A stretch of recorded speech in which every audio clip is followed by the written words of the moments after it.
여러분 안녕하세요. 서울경제기업필특파원입니다. 이제 휴가로 좀 오랫동안 자리를 비웠었는데, 예, 정말 오래간만입니다. 예, 저는 잘 쉬다 왔고요.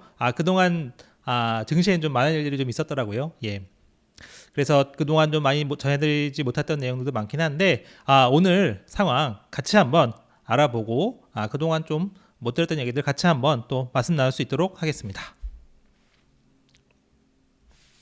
그래서 오늘 3월스트리트 제목은 좀 이렇게 꼽아봤습니다. 그러니까 오늘도 좀 빅스가 좀 많이 빅스 지수가 17하로 내려가면서 좀 굉장히 낮은 모습을 보여줬는데 증시는 좀 그만큼 움직이지 않고 있죠. 물론 이제 전체적인 그동안의 상황, 은행 위기 이런 거 보면 빅스가 너무 낮아지는 것도 좀 약간 의아하긴 한데, 그래서 그런 모습들 먼저 이렇게 하나 꼽아봤고요. 블러드 총재가 오늘도 한마디 했습니다. 침체 나눌 것 같으니까 금리 더 많이 올려야 된다. 그런 얘기입니다. 그래서 그런 얘기들 같이 한번 알아보실 수 있도록 할게요. 여기 간만에 블러드 총재 사진 한번 써봤습니다. 저도 정말 간만이어서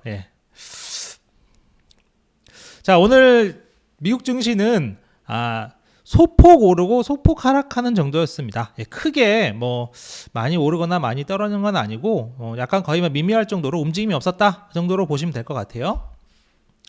나스닥 지수 보시면 초반에 좀 상승하기도 했었는데 거의 뭐 어제 수준에서 오르락 내리락 하면서 결국은 그 비슷한 수준에서 마감했습니다.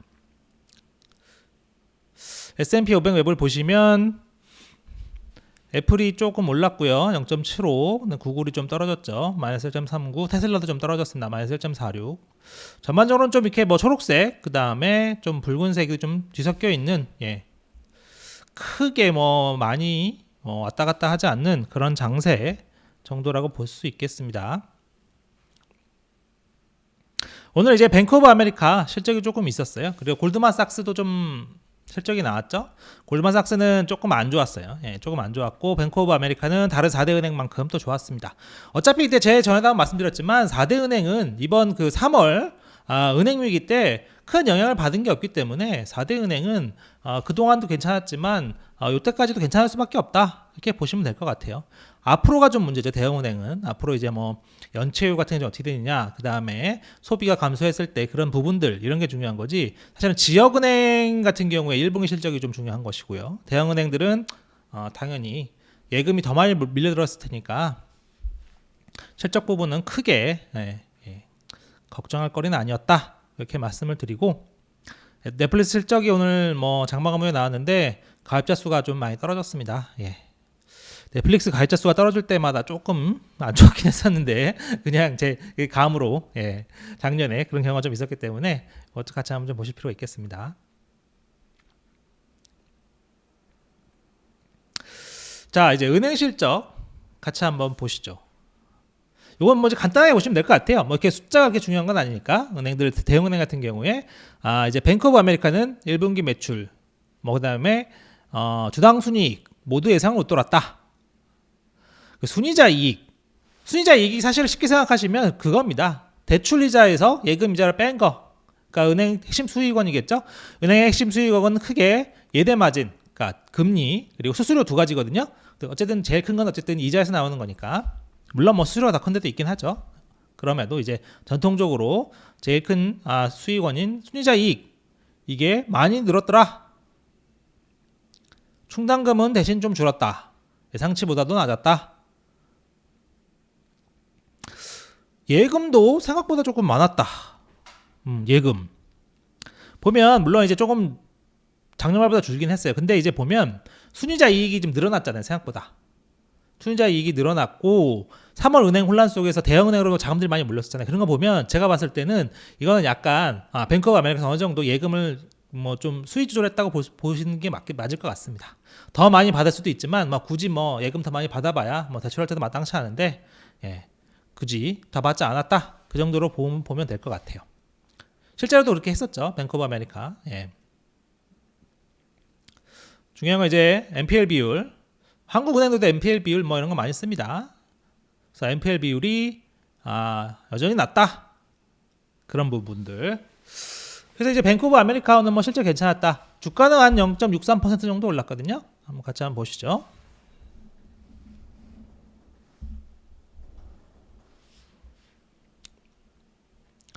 예, 주가는 안 좋기도 했었는데, 예, 주가는 오늘 결국 0.63% 정도 올랐다. 그 정도 볼 수 있고요.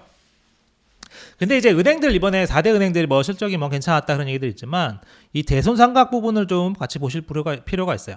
결과적으로 대손상각은 뭐 좀 어렵긴 한데 그냥 이제 은행분들 그냥 떨어난다고 얘기 많이 하세요. 그냥 떨어낸다, 부실대출 떨어낸다 이렇게 표현을 많이 하거든요. 그러니까 이제 뭐 이제 이 대출은 못 돌려받아. 그러니까 이제 뭐 손실로 처리하고 대체대표에서 빼기 뭐 이런 건데 그냥 떨어낸다 생각하시면 돼요. 대손상각을 많이 하면 당연히 손실도 있지만 연체율은 좋아집니다. 왜냐하면 이제 요 전체적인 파이가 있는데 거기서 요만큼이 부실이었을 거잖아요. 근데 요 부실을 떨어냈어요. 그러면 부실이 없어졌으니까 나머지는 연체율이 좋아지겠죠. 예, 연체율이 낮아집니다. 그래서 어쨌든 요 대산상각을 어느 때 많이 하냐면 반기별로 많이 해요. 6월 정도 그리고 12월이 제일 많이 합니다. 12월이 어쨌든 그 분기 그러니까 저기 전체 회계연도 마감이잖아요. 회계연도 마감을 할 때 대손상각을 제일 많이 해요. 분기별로도 하고요, 당연히. 하지만 12월을 제일 많이 합니다. 그래서 한번 12월이 끝나면 연체율이 좀 다시 좀 좋아지기도 해요. 그래서 어쨌든 근데 이런 대손상각이 좀 늘어났다. 전년보다 73% 급등했다. 4대 은행이. 그러니까 오늘 뱅크 오브 아메리카 제일 늦게 나왔으니까 뱅크 오브 아메리카지 이제 뭐 JP 모건 체이스, 뱅크 오브 아메리카, CT, 웰스파고 이렇게 4대 은행이죠. 오늘 뱅크 오브 아메리카 제일 늦게 나왔으니까 4대 은행의 개인들적 대손상각 무실대출 떨어낸 거를 봤더니 좀 많이 늘어났더라. 그러니까 사실은 이렇게 대손상각을 한다는 거는 부실대출이 그만큼 많다는 거고 상각을 하면 이제 그건 이제 장부에서는 안 보이니까 좀 괜찮은 것처럼 보이지만 좀 이렇게 이런 흐름은 좋은 건 아니다. 확실히. 물론 아직 규모나 이런 측면에서 충분히 감내 가능한 수준이다. 실제로도 그렇고요. 그렇긴 하지만 이렇게 늘어나는 추세는 좋은 건 아니다. 그런 부분을 알고 계시는 게 좋을 것 같아요.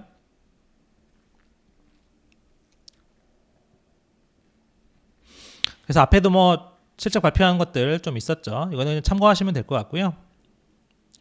그래서 이제 UBS에서 이런 얘기를 합니다.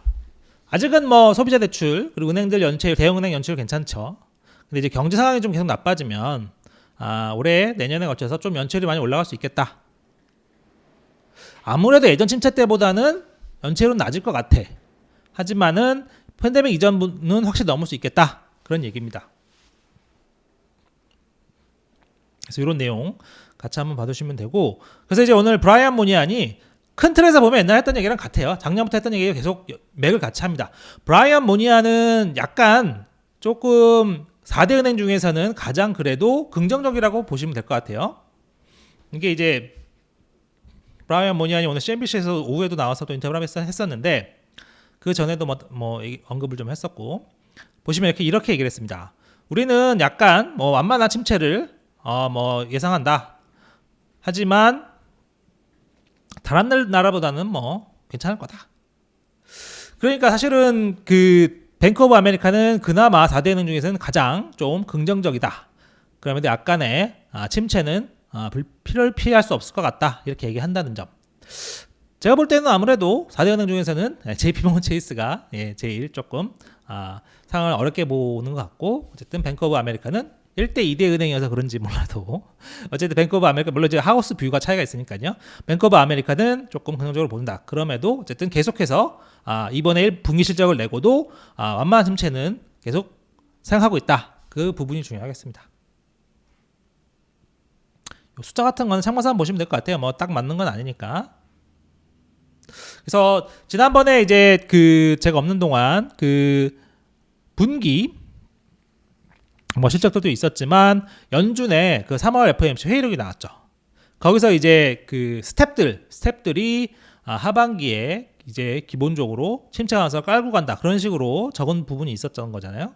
그러니까 그 내용과 뭐 어쨌든 뱅크 오브 아메리카 뭐 전에 JP 모건 체이스는 말할 것도 없고 이런 완만한 침체는 기본적으로 예상하고 있다. 내용이 같다 그런 겁니다. 근데 이제 오늘 블러드가 또 한마디 했어요. 블러드는 이렇게 얘기했습니다. 월가는 6개월 내 침체가 올 것이라는 생각에 빠져있는 듯하다. 물론 자기네들 스텝들도 그렇긴 한데 그 얘기는 안 했습니다.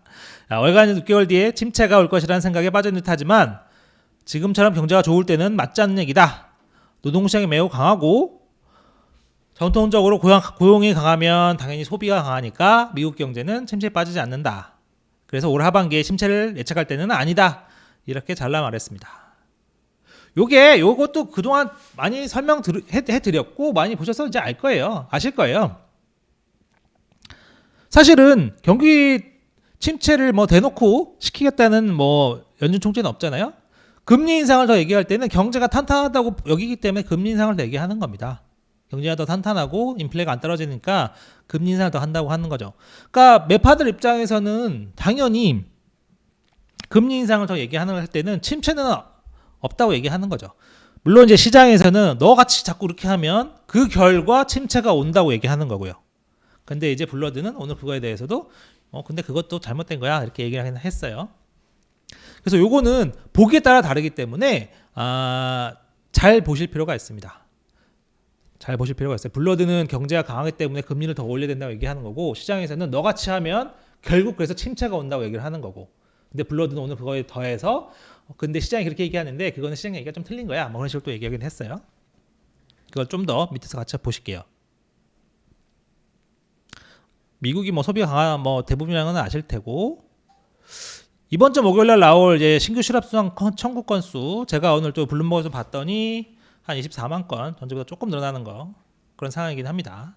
어쨌든 지금 실업률이 뭐 3.5%이기 때문에 기본적으로 노동시장이 강하다는 말은 맞는 얘기예요. 예, 실업률이 3.5%인데 뭐 이것 때문에 뭐 실업률이 나쁘다, 노동시장이 안 좋다 이렇게 얘기할 수는 없는 거죠. 지금 상황이. 그래서 블러드가 상황이 이러니까 기준금리 5.50에서 5.75까지 올려야 돼. 물론 기존부터 다 얘기하던 내용입니다. 근데 이제 어쨌든 좀 상황이 좀 더 지났고 분기 실적들이 지금 나오고 있으며 그리고 이제 은행 부분들 조금 안정 찾는 상황에서 이런 얘기를 다시 했다는 거 그게 또 중요하겠습니다. 그래서 이제 세 가지 이유를 들었죠. 은행 문제 좀 잦아들고 있다. 노동시장이 강하고 팬데믹 초과 저축이 아직 남아 있다. 인플레이션이 높다. 뭐 다 아실 내용, 다 이해하실 수 있는 내용이에요. 그래서 블러드가 뭐 어떤 얘기도 했냐면 이제 센트루이스 연방준비은행의 이제 금융 뭐 스트레스 지수 인덱스 이런 게 있어요. 이게 이제 3월에 뭐 한 1.5까지만 올라오고 그랬었거든요. 그래서 이제 은행 문제가 계속된다면 우리 세인트루이스 연방준비은행의 이 파이낸셜 스트레스 지수가 더 많이 올라갔을 거다. 뭐 한 5까지도 갔을 거야. 근데 지금 봐봐라. 거의 0 수준이다. 그래서 은행 부분은 조금 잦아졌다고 보는 게 맞겠다라고 얘기한 겁니다. 근데 이 부분은 제가 계속 말씀드렸지만 겉으로는 이게 뭐 0에 가깝다고 해서 뭐 예전과 뭐 비슷하거나 그렇게 보일지 몰라도 지역은행은 속으로 골마 있다는 부분을 말씀드렸잖아요. 그런 부분이 중요합니다. 속으로 골문 거는 지표로는 안 나타나죠. 예, 그건 개별 은행 상황이고 시간이 더 지나야 성적으로 드러나는 겁니다. 그래서 어쨌든 블러드는 이 부분을 얘기했다는 거. 이게 세인트루이스 연방준비은행의 파이낸셜 스트레스 인덱스 여기 한 1.5까지 갔다가 지금 떨어졌다. 그래서 이 얘기는 저희도 이런 금융시장 상황 볼 때 이럴 때 중요한 게 그런 겁니다. 여느 총재들이 이런 얘기하면 이 지수를 나도 좀 가끔씩 봐야 되겠구나 그런 생각을 가지고 나중에 접근하시면 돼요. 저도 그렇게 기사를 쓰고 배우고 하는 거거든요. 누가 이런 얘기하면 그러면 금융시장 상황 볼 때는 이걸 좀 보면 되겠네 그런 생각을 하고 기억해 두었다가 나중에 보는 거죠. 대신 조금 더 부지런하면 되겠죠. 예, 어쨌든 지금은 0에 가깝다. 그래서 금리를 더 올려야 된다. 이게 블러드의 얘기였습니다. 그래서 이제 오늘 뭐 이거는 사실은 로이터 통신 인터뷰였었거든요. 그래서 이제 침체 가능성을 뭐 디스카운트 한다니까 뭐 일축했다 이렇게 생각하시면 되겠습니다. 침체 가능성 낮다. 그리고 더 많은 금리 인상을 선호한다. 그런 거겠죠. 그래서 더 많은 금리 인상 블러드가 계속 얘기하고 있는 겁니다. 그러면서 요거 얘기했어요. 침체 예측하는 사람들은 금리가 너무 빨리 올랐다는 점을 너무 많이 생각해서 그렇다. 그래서 요거를 적당히 넣으면 적당히 감안하면 그러니까 변수를 적당히 생각하면 침체가 오는 건 아니야. 이렇게 얘기를 하는 거죠. 대신 인플레이션은 생각만큼 빨리 떨어지지 않고 있기 때문에 금리를 더 올려야 된다. 이런 얘기를 한 거죠. 어쨌든 다음 주에 나올 또 이제 PC가 또 있죠. 어차피 CPI에서 한번 뭐 큰 그림을 봤기 때문에 여전히 뭐 견고하다는 점은 봤기 때문에 지난주에 나온 CPI에서 그런 부분 봤기 때문에 PCE에서 뭐 좀 더 봐야 되겠죠. 코어 서비스 인플레이션 같은 것도 더 확인하고 전체의 그림을 봐야 되는데 근원 여전히 또 0.3으로 나오니까 여전히 조금 갈 길이 있다는 점은 확실해 보입니다. 이대로 나온다면요. 그리고 하나 중요한 게 요건 이제 좀 시간이 남아서 계속 바뀔 수도 있긴 한데 1분기 고용비용 지수 이게 전기 대비 1.1%로 나올 예정입니다. 추정이죠. 추정인데 이게 지난 4분기보다 조금 더 올라가는 겁니다. 그래서 이제 ECI는 파월이 좀 중요하게 보는 지표예요. ECI에서 이제 특히 전반 총체적인 그런 인건비를 볼 수 있거든요. 총체적인 인건비를 ECI를 통해서 볼 수 있기 때문에 요게 좀 중요합니다. 인건비에는 이제 뭐 급여뿐만 아니라 뭐 각종 복리후생이 들어가기 때문에 그게 다 크게 봐야 되잖아요. 임금은 좀 덜 올려주는 대신 복리후생은 더 좋게 줄 수도 있는 거 아닙니까? 근데 어차피 그거는 기업 입장에서 다 비용이고 인플레이션 요인이잖아요. 그래서 이제 ECI가 좀 중요한데 이게 조금 지난 4분기는 올라갈 수 있겠다. 그리고 사실 요거보다 이 예상치보다 높게 나오냐 낮게 나오냐 또 중요하니까요. 근데 어쨌든 ECI는 상황이 이렇다. 그리고 하나 더 추가로 볼게. 오늘 노동통계국에서 자료를 낸 게 있는데 풀타임 근로자의 주당 수입, 그러니까 뭐 주당 이제 벌이죠. 주당 벌이가 전년 대비 한 6.1% 올랐다. 그래서 인플레이션보다 높았다. 그러니까 여러분들 좀 보실 게 인플레이션보다 높았다. 이렇게 되면 두 가지 측면이 있어요. 하나는 더 소득이 인플레보다 높으니까 소비를 계속 이어갈 수 있는 부분이 있겠죠. 소비를 더 이어갈 수 있는 부분이 있겠죠. 그러면 경기는 침체에 빠지지 않을 가능성이 좀 더 있고 좋은 경기를 이어갈 수 있다. 그런 측면이 하나 있고 반면 다른 측면 하나는 인플레이션보다 임금이 높다는 얘기는 결국 임금이 이끌어가는 물가 상승이 이어질 수도 있다. 이런 얘기입니다. 임금 상승과 인플레이션 상승의 그런 악순환의 골이 있죠. 스파이럴. 이게 생길 수 있는 부분이 있기 때문에 두 가지 측면이 같이 있습니다. 두 가지 같이 보셔야 돼요. 그래서 지금 인플레이션이 아무래도 조금 중요하기 때문에 물론 소비도 중요하지만 그래서 이런 부분이 있기 때문에 약간 이런 상반된 의미가 있다. 그래서 이거는 잘 해석을 할 필요가 있겠습니다.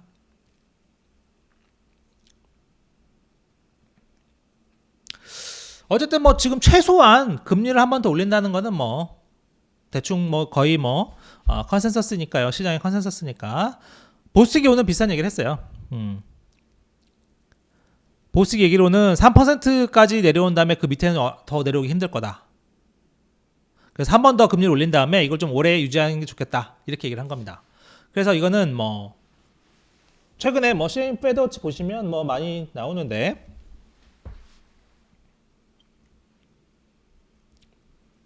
같이 한번 보시죠. 어쨌든 5월에 0.25 인상 확률이 80%를 넘습니다. 예, 그건 그렇다고 좀 보시는 게 지금 맞을 것 같고요. 중요한 거는 보스틱도 침체를 자기는 예상하지 않고 있다고 했어요.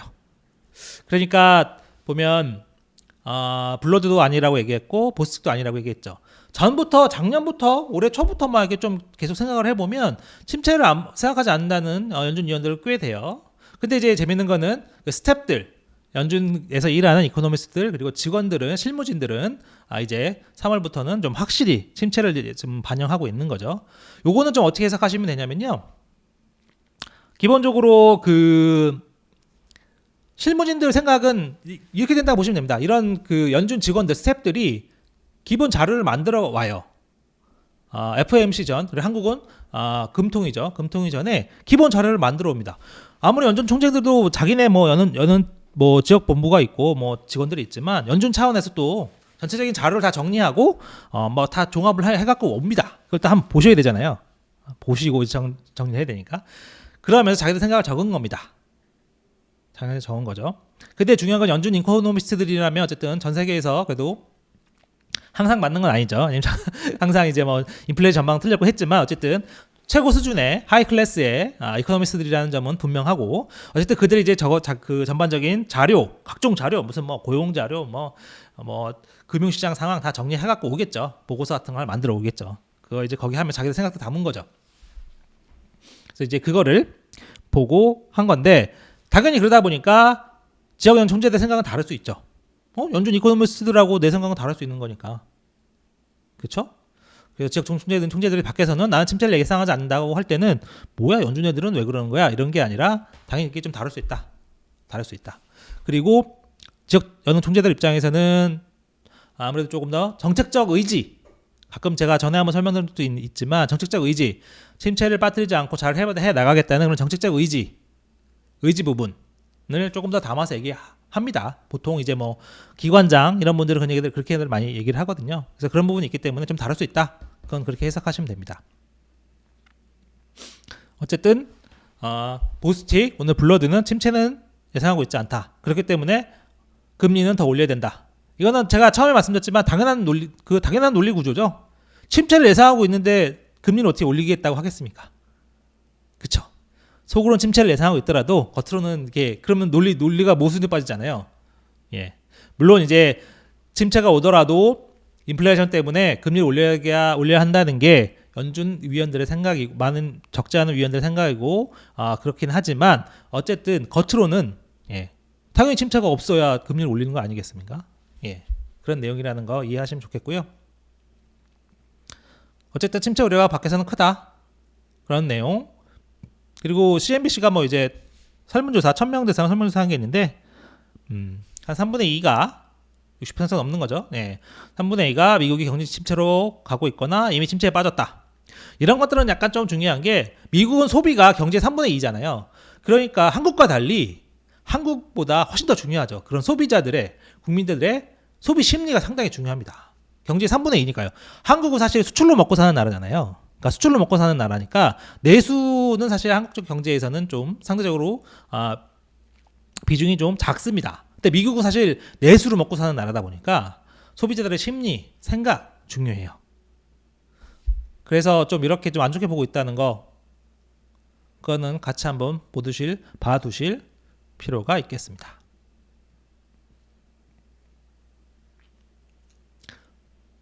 추가로 이제 증시 상황 오늘 조금 더 말씀드릴 텐데 이 빅스 지수가 조금 오늘 뭐 어제도 뭐 요새 좀 계속 낮긴 합니다만 오늘도 계속 이제 뭐 17선 밑으로 계속 좀 거래가 많이 됐죠. 그러니까 지금 사실은 크게 보면 지역은행 위기들 그리고 상업용 부동산 문제들 좀 있곤 한데 어제 하워드 막스도 뭐 이렇게 상업용 부동산 얘기를 하고 했었잖아요.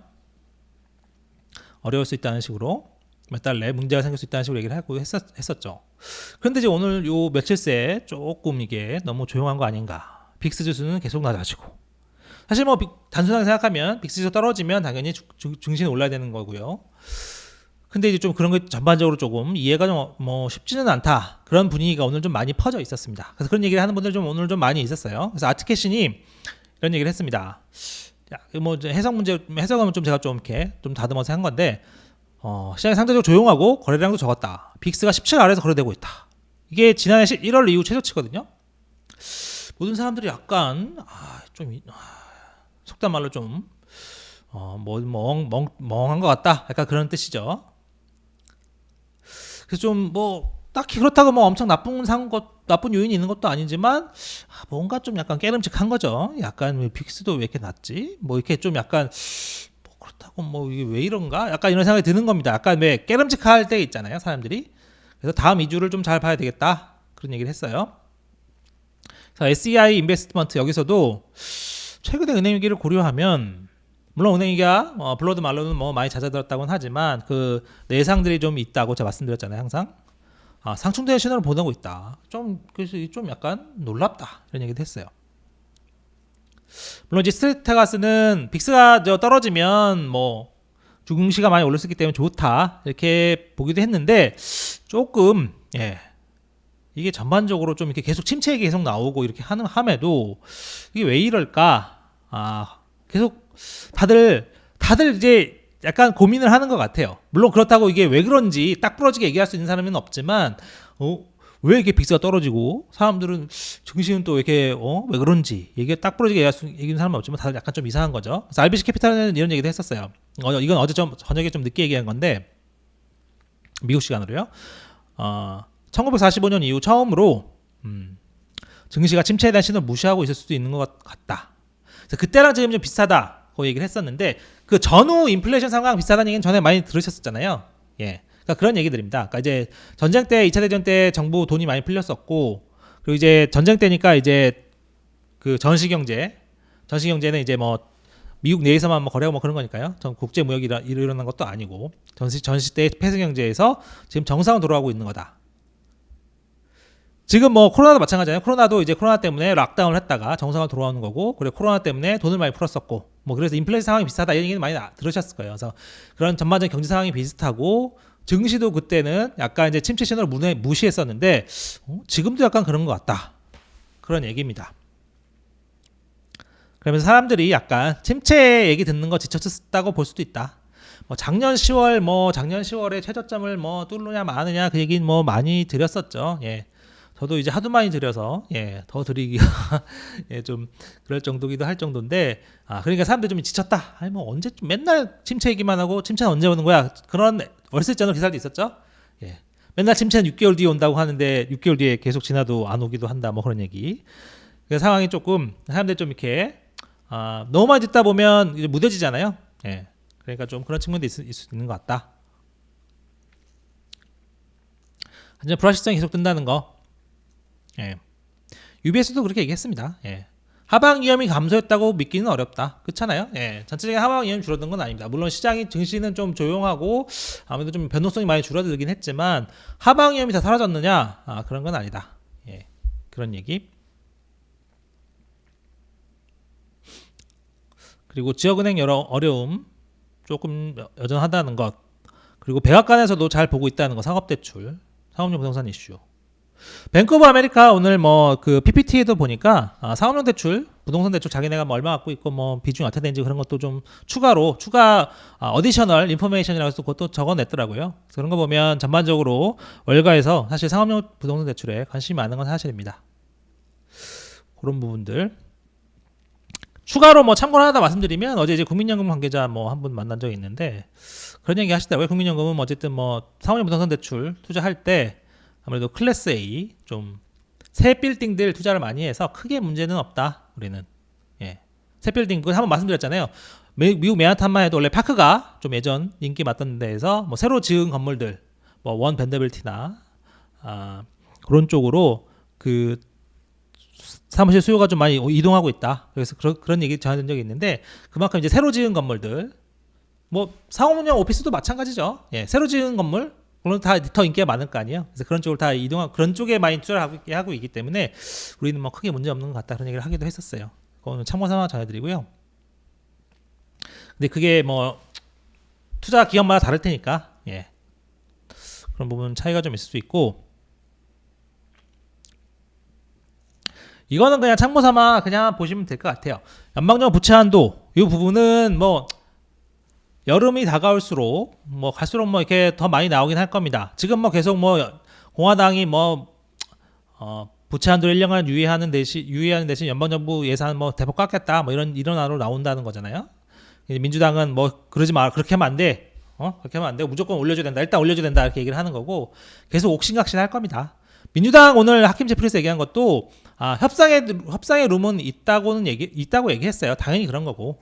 근데 이제 너무 노골적으로 나오면 또 다 들어줄 수는 없으니까 앞으로는 계속 이제 협상의 그 정치 영역입니다. 정치 영역입니다. 이거는 뭐 경제 영역이 아니고 정치 영역이긴 한데 계속 그거 뭐 좀 갈등이 높아지면 뭐 조금 얘기 더 나왔다가 뭐 들어갔다가 이렇게 할 텐데 큰 틀에서는 공화당도 판을 깨지는 못한다는 거.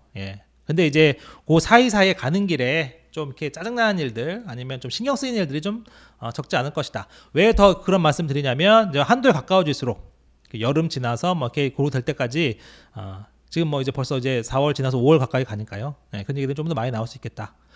크게 봐서는 뭐 디폴트가 난다 이렇게 보실 필요는 없어요. 없는데 이렇게 조금 잡음은 좀 있을 수 있는 부분. 시간이 갈수록 5월에 더 지나갈수록 그럴 것 같다는 점 말씀 한번 드리겠습니다. 제가 오랜만에 와가지고 하다 보니까 오늘 제가 기사 쓰는데 적응이 잘 안 되더라고요. 저도 적응이 잘 안 되고 그랬는데 조금씩 적응이 되겠죠 뭐. 그래서 오늘 준비한 내용은 기본적으로 준비한 내용은 여기까지고요. Q&A 좀 할 수 있는 부분들 할 수 있도록 하겠습니다.